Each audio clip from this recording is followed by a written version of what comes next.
Waalaikumsalam warahmatullahi wabarakatuh. Selamat siang anak-anak. Siang. Sebelum kita mulai pelajaran, diharapkan untuk membaca doa terlebih dahulu. Mari membaca doa bersama-sama. Bismillahirrahmanirrahim. Raditu billahi rabban wa bil islami dinan wa bi Muhammadin nabiyyan wa rasulan. Rabbi zidni ilma warzuqni fahma. Amin ya rabbal alamin. Materi yang akan diterangkan Bu Guru kali ini adalah tentang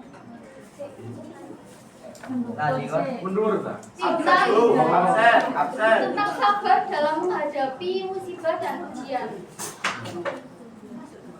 Next. Nah, yang pertama ada pengertian tadabbur di sini. Tadabbur adalah memikirkan perkataan secara menyeluruh sehingga dapat memahami makna mendalamnya, atau al-tafakkur asyamil. Dalam konteks Al-Quran, tadabbur memiliki arti yaitu merenungkan ayat-ayatnya untuk memahami makna, hikmah, dan hukum-hukumnya. Maksudnya adalah tadabbur ini kita merenungkan ayat-ayat Al-Quran dan memahami makna serta hikmah dan hukum-hukumnya. Hukum-hukum yang terdapat dalam ayat tersebut. Next. Kemudian manfaat tadabbur di sini adalah tadabbur dapat memperkuat iman dan membantu seseorang menjadi pribadi yang lebih baik. Anak-anak jangan ragu ya. Ada miknya buru, Pak. Tadabbur dapat membantu seseorang untuk memiliki harapan dan rasa khawatir yang seimbang. Kemudian tadabbur dapat membantu seseorang untuk selamat dari tipu musibah dan memiliki kepercayaan diri yang tinggi. Iya.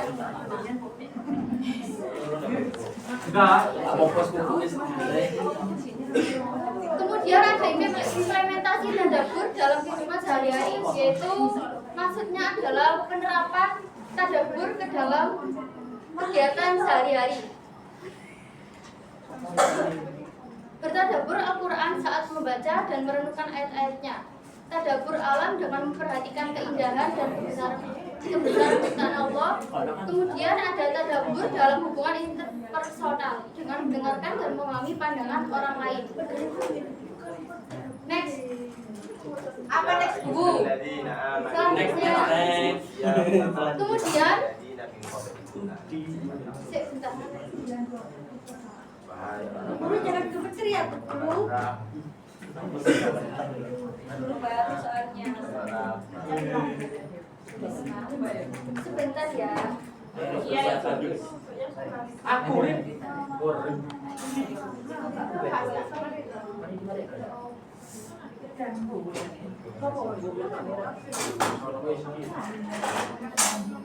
Kemudian di sini dicantumkan surat di nomor kecil lah, kayak mau.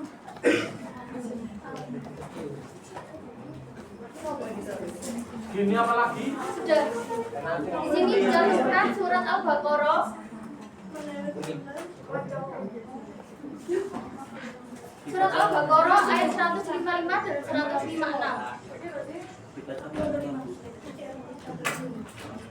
Ada yang mau membaca? Ini kepala apa? Baiklah, Bu Guru akan membacakan. Harap di sini. Allah. Bismillahirrahmanirrahim. Allah. Macam Bu, ya aku macam ni Bu. Walana bertuan namun dicari wafi walakui Amin. wal anfus samarat wabashirin sabirin. Artinya, dan kami pasti akan menguji kamu dengan sedikit ketakutan, kelaparan, kekurangan harta, jiwa, dan buah-buahan. Dan sampaikanlah kabar gembira kepada orang-orang yang sabar. Jadi orang-orang yang sabar itu akan mendapatkan pahala atau kenikmatan yang lebih-lebih. Kemudian ada surat Al-Baqarah ayat 156, yaitu bacaannya adalah alladzina idza asabathum musibah qalu inna lillahi wa inna ilaihi raji'un. Artinya yaitu orang-orang yang apabila ditimpa musibah artinya yaitu orang-orang yang apabila ditimpa musibah mereka berkata inna lillahi wa inna ilaihi raji'un, sesungguhnya kami milik Allah dan kepadanya kami kembali. Jadi kalau ada musibah, kalau kita tertimpa musibah itu dianjurkan membaca inna lillahi wa inna ilaihi raji'un. Next, selanjutnya. Nah, di materi kali ini ada materi tentang menguraikan tajwid. Dulu pernah belajar tajwid kan? Di sini kita menguraikan tajwid dari surat Al-Baqarah ayat 155. Ayatnya yaitu walana ba'uwannakum bisyai'in minal khawfi wal ju'i wa naqsin minal amwali wal anfusi was samarati wa basyyiris shabirin. Nah, di sini kita uraikan satu-satu perkata-perkata tajwidnya. Dari kalimat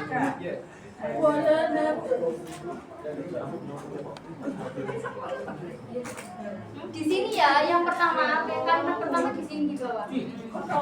Kalimat pertama yaitu walana ba'uwannakum. Itu tajwidnya ada guna musyaddadah. Ada yang tahu guna musyaddadah itu bagaimana? Ada yang tahu? Iya, dunia berdiri. Kemudian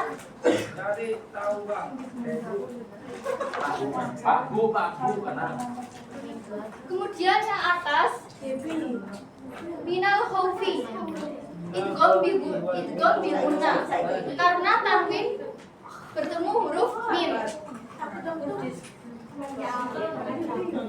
Kemudian ada wanapsi min, yaitu hukum tajwidnya adalah idgham bila guna, karena tanwin bertemu huruf mim. Sudah, Mas?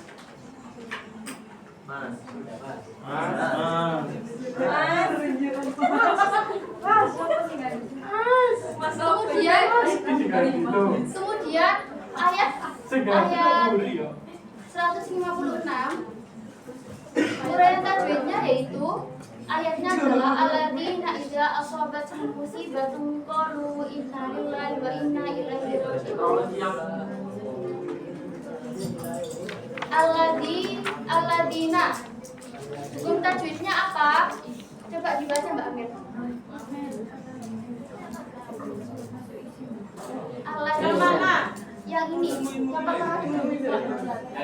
Alif lam syamsiyah. Alladzina tidak dibaca jelas, yaitu matobi'i. Inna lillahi ilaihi raji'un. Allah. Terima kasih Mbak Amir. Terus apa?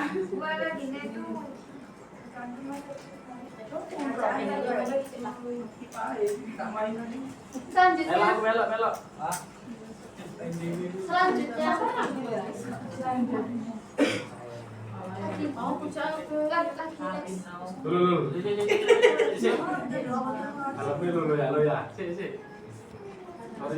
sudah selesai.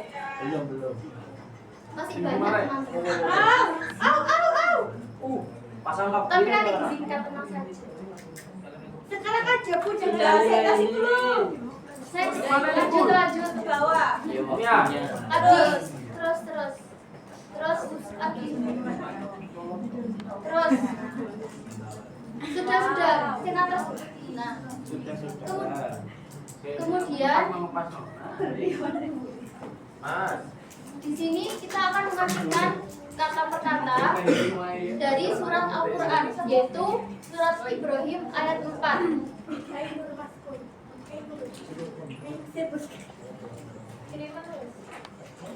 Bentar. Surat Ibrahim ayat 4, yaitu pertama ada alam, artinya adalah apakah, tidak, atau belum. Ya, tikum terus akan kepadamu.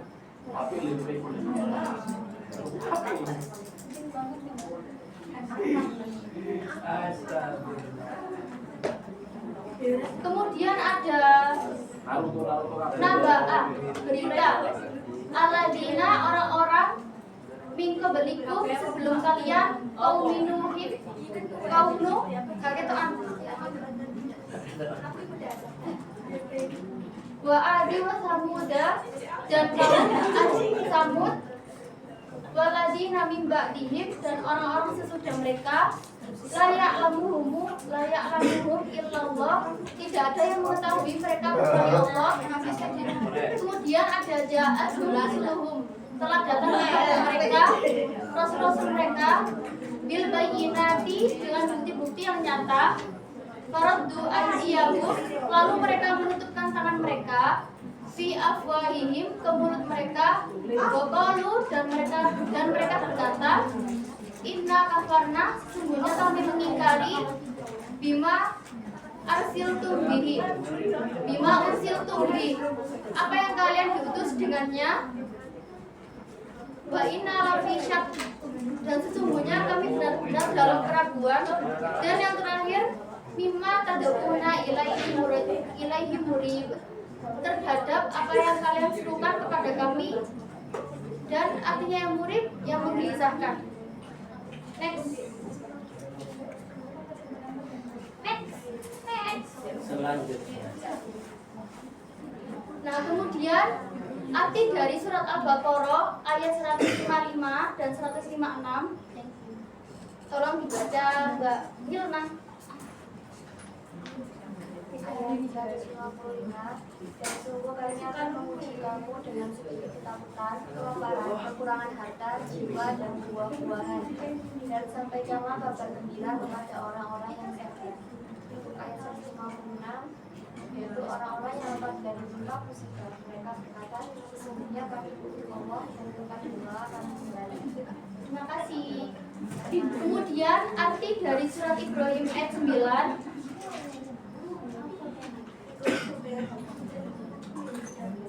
Tolong dibacakan Mbak Sania.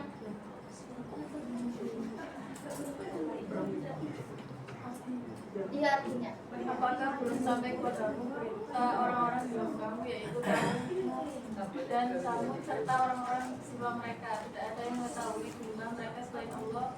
Rasul-rasul mereka telah datang kepada mereka dengan membawa bukti yang nyata, tetapi mereka menutup mereka dengan tangan mereka dan berkata, sesungguhnya kami tidak percaya pada ajaran yang kamu bawa, dan sesungguhnya kami benar-benar dalam keraguan yang menggelisahkan terhadap apa yang kami serukan kepada kami. Terima kasih. Selanjutnya, nah ini kita mempelajari asbabun nuzul dari surat Al-Baqarah dan surat Ibrahim. Asbabun nuzul dari surat Al-Baqarah ayat 155 sampai 156, yaitu sebab turunnya berdasarkan riwayat dari Ummu Salamah, Rasulullah SAW bersabda, tidaklah seseorang dari kaum muslim tertimpa musibah lalu ia mengucapkan inna lillahi wa inna ilaihi raji'un, kemudian berdoa, Allahumma ajirni fi musibati wa aqlif li khairan minha. Ya Allah, berikanlah, artinya, ya Allah, berikanlah pahala dalam musibahku ini dan berikanlah ganti yang lebih baik darinya. Melainkan Allah akan menggantinya dengan yang lebih baik. Jadi ketika kita dapat musibah, diharapkan untuk bersabar. Kita harus bersabar. Terus tetap berdoa kepada Allah agar dimudahkan segala urusannya, agar dimudahkan masalah yang menimpa kita. Terus maknanya yaitu ayat ini turun untuk menguatkan umat Islam agar bersabar dalam menghadapi musibah dan menjadikan sabar sebagai bagian dari iman yang kuat. Selanjutnya, kemudian asbabun nuzul dari surat Ibrahim ayat 9, yaitu sebab turunnya ayat ini ditujukan kepada Bani Israel dan umat Nabi Muhammad SAW sebagai peringatan dan pelajaran dari kisah umat terdahulu, seperti kaum Nuh, Ad, Samud, dan lainnya yang mendustakan Rasul-Rasul Allah. Mereka didatangi Rasul-Rasul yang membawa bukti nyata atau mukjizat, namun mereka menolak mentah-mentah, menutup mulut mereka sebagai simbol kebencian dan penolakan, mengaku tidak percaya dan menyatakan bahwa bahwa mereka dalam keraguan dan kebimbangan terhadap dakwah para rasul.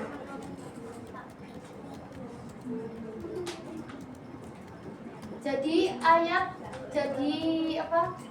Ibrahim ini ayat 9, surat Ibrahim ayat 9 ini itu ditujukan kepada Bani Israel dan umat Nabi Muhammad terdahulu yang mendustakan rasul-rasul Allah. Tapi mereka didatangi Rasul membawa bukti nyata, tapi respon mereka adalah menolak mentah-mentah, menutup mulut, mengaku tidak percaya, dan menyatakan bahwa mereka dalam keraguan dan kebimbangan terhadap dakwah Rasul. Jadi orang dulu itu Bani Israel dan umat Nabi Muhammad ada sebagian yang tidak percaya akan dakwanya yang dibawa oleh Rasul. Maknanya yaitu ayat ini juga menekankan bahwa keras kepala dan keraguan dalam menerima kebenaran bisa menyebabkan kehancuran. Jadi kalau kita dikasih tahu orang tua tentang kebaikan, jangan keras kepala, jangan sering bantah, nanti menyebabkan kehancuran untuk diri kita sendiri. Selanjutnya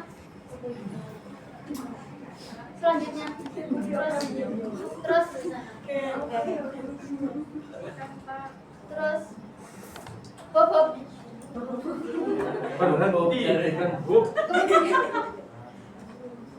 Kemudian di sini ada beberapa hadis tentang sabar dalam musibah. Jadi sabar itu dianjurkan sekali ya ketika kita mendapatkan musibah atau cobaan agar masalahnya selesai dengan baik. Kemudian di sini ada hadis tentang sabar, yaitu walam yatuwannakum bisyai'in minal khawfi wal ju'i wa naqsim minal amwali wal anfusi wat thamarati wa basyiris sabirin alladzina idza asabatuhum musibatun qalu inna lillahi wa inna ilaihi raji'un. Jadi kandungan surat Al-Baqarah ayat 155 dan 156 sendiri itu yaitu tentang bersabar.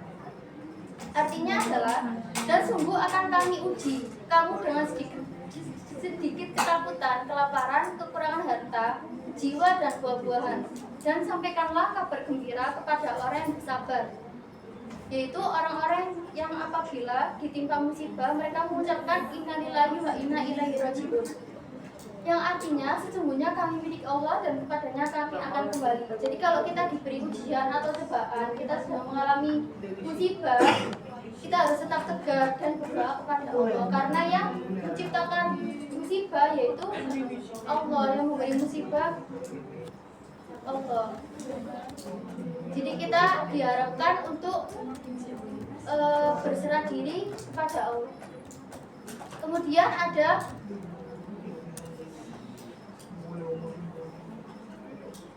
ayat dari surat Al-Imran ayat 142, yaitu bunyinya hasibatum an tadkhulul jannata wa lamma ya'lamillaha alladzina jahadu minkum wa ya'lamas sabirin, yang artinya apakah kamu mengira bahwa kamu akan masuk surga padahal belum nyata bagi Allah orang-orang yang berjihad dan orang-orang yang bersabar di antara kamu. Selanjutnya next. Lanjut. Kemudian ada menerapkan prinsip sabar dalam menghadapi musibah dan ujian, yaitu nomor 1, tolong dibaca Mbak Lilis. Nomor 1 Ya. Yang pertama, meyakini bahwa ujian adalah bagian dari kehidupan. Sadarilah bahwa setiap manusia pasti akan menghadapi ujian sebagaimana disebutkan dalam Al-Quran, yang artinya dan sungguh kami benar-benar akan menguji kamu dengan sedikit ketakutan, kelaparan, kekurangan harta, jiwa dan buah-buahan, dan sampaikanlah kabar gembira kepada orang-orang yang sabar. Al-Quran surat Al-Baqarah ayat 195. Yang kedua, mengendalikan diri saat musibah datang. Sabar bukan hanya diam, tapi menjaga lisan dan dan tindakan agar tidak melakukan hal yang negatif seperti mengeluh berlebihan, marah, atau orang lain. Rasulullah bersabda, kesabaran itu pada saat pertama kali tertimpa musibah. Hadis riwayat Bukhari dan Muslim. Yang ketiga, menguatkan iman dan tawakal kepada Allah. Sudah, terima kasih. Selanjutnya, kemudian manfaat menjaga kesabaran. Jadi kita sabar itu juga ada manfaatnya, yaitu mendapatkan pahala dan kebaikan dari Allah. Setiap musibah yang dihadapi dengan sabar akan diganjar pahala besar. Kemudian ada hadis yang mengatakan, hadis Ummu Salamah menunjukkan bahwa doa orang sabar dikabulkan dan Allah mengganti musibah dengan yang lebih baik. Tidaklah seseorang ditimpa musibah lalu membaca istirja, melainkan Allah akan memberikan ganti yang lebih baik.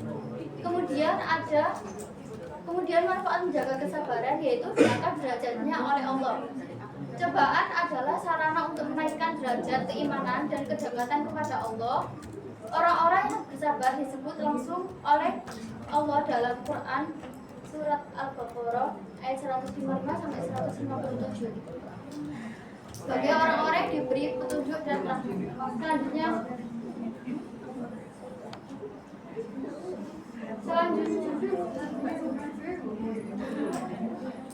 kemudian manfaatnya menjaga kesabaran yaitu dihapuskan dosa-dosanya. Sabar atas ujian menyebabkan dosa-dosa digugurkan. Kemudian setiap rasa sakit, kehilangan, dan musibah yang dihadapi dengan sabar menjadi penghapus kesalahan atau kafarat. Kemudian hati menjadi tenang dan tidak tergesa-gesa. Orang sabar akan lebih stabil secara emosional, tidak terburu-buru dalam mengambil keputusan atau menyalahkan takdir. Kemudian ada menjadi teladan dan dicintai Allah. Sabar adalah sifat orang bertakwa dan nabi-nabi terdahulu. Orang-orang yang sabar akan disukai Allah, lingkungan sekitarnya, dan dicintai Allah. Sesungguhnya Allah beserta orang-orang yang sabar. Selanjutnya,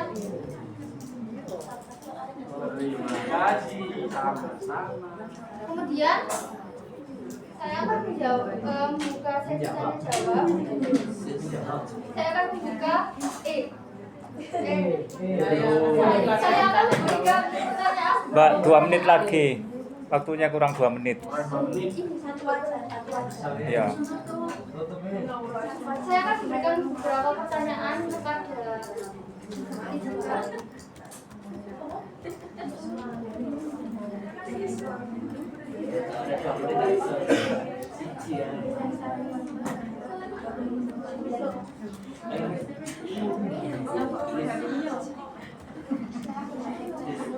Mbak Lilis. Ya Bu. Tolong sebutkan manfaat tadabbur. Apa saja?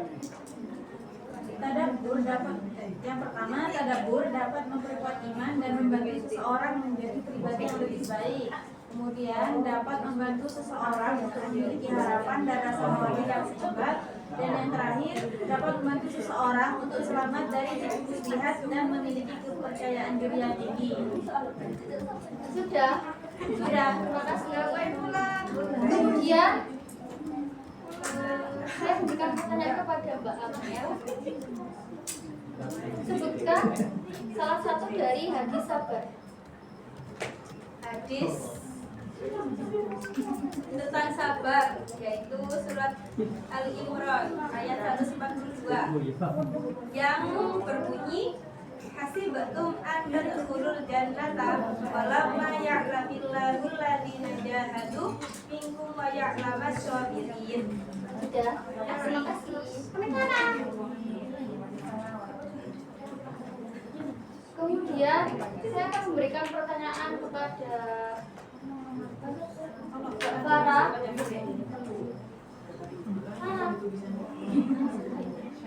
Sebutkan terjemahan surat dari surat Al-Baqarah ayat 155 sampai 156. arti dari surat Al-Baqarah ayat 155 dan 156 yaitu dan sungguh kami akan menguji kamu dengan sedikit ketakutan, kelaparan, kekurangan harta, jiwa dan buah-buahan. Dan sampaikanlah kabar gembira kepada orang-orang yang sabar, yaitu orang-orang yang apabila ditimpa musibah mereka berkata, sesungguhnya kami memiliki Allah dan kepadanya lah kami kembali. Ya, bis. Baiklah, sekian pelajaran hari ini. Sama-sama. Guru tutup ya. Ya. Assalamualaikum warahmatullahi wabarakatuh.